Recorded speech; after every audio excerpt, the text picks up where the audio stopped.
considered normal. However, rare adverse events were reported by some recipients, leading health authorities to make the necessary investigations. On June 25, the U.S. Food and Drug Administration added new warnings on 2 COVID vaccines with emergency use authorization.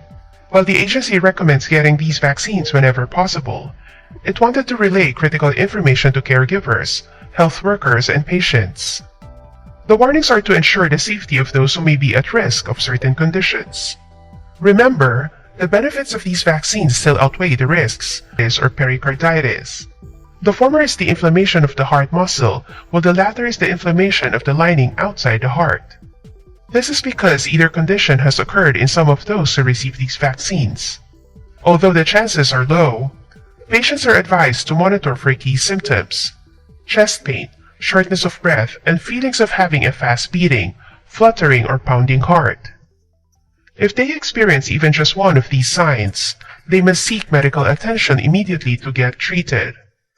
At the end of the revised warnings, the FDA says people in my view should be afraid of, because the risks are low and the benefits of vaccination are overwhelming.